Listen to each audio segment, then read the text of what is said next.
August 15 ପ୍ରତିଯୋଗିତାରେ SAS ବାଲ୍ ମନ୍ଦିରର ଛାତ୍ରଛାତ୍ରୀଙ୍କ ଉଲ୍ଲେଖନୀୟ ସଫଳତା।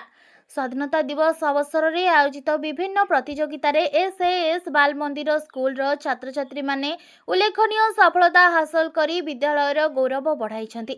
ବିଦ୍ୟାଳୟର 10ମ ଶ୍ରେଣୀର ଛାତ୍ର ଶୁଭମ ନନ୍ଦ କୁଇଜ୍ ପ୍ରତିଯୋଗିତାରେ ପ୍ରଥମ ପୁରସ୍କାର ହାସଲ କରିଥିବା ବେଳେ ଜୁନିୟର ବିଭାଗର ବିତର୍କ ପ୍ରତିଯୋଗିତାରେ ତୃତୀୟ ପୁରସ୍କାର ଅର୍ଜନ କରିଛନ୍ତି। ତାଙ୍କର ଜ୍ଞାନ, ତର୍କ ଶକ୍ତି ଓ ଉପସ୍ଥାପନା ଦକ୍ଷତା ପ୍ରତିଯୋଗିତାରେ ବିଶେଷ ପ୍ରଶଂସନୀୟ ପାଇଛି।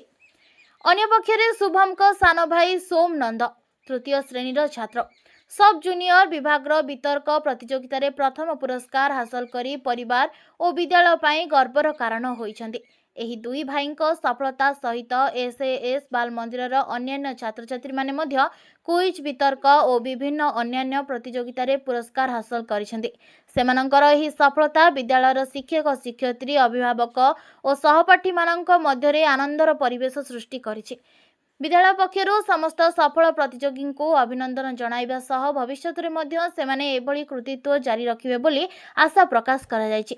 ଛାତ୍ରଛାତ୍ରୀଙ୍କ ଏହି ସଫଳତା ନିଶ୍ଚିତ ଭାବେ ଏସ୍ଏଏସ୍ ବାଲ୍ ମନ୍ଦିରର ଶିକ୍ଷା ଓ ସାଂସ୍କୃତିକ ପରିବେଶର ଏକ ଜ୍ୱଳନ୍ତ ପରିଚୟ। ନବରଙ୍ଗପୁର ଜିଲ୍ଲାରୁ ପ୍ରମୋଦ କୁମାର ନନ୍ଦଙ୍କ ରିପୋର୍ଟ, ଓଡ଼ିଶା ନ୍ୟୁଜ୍।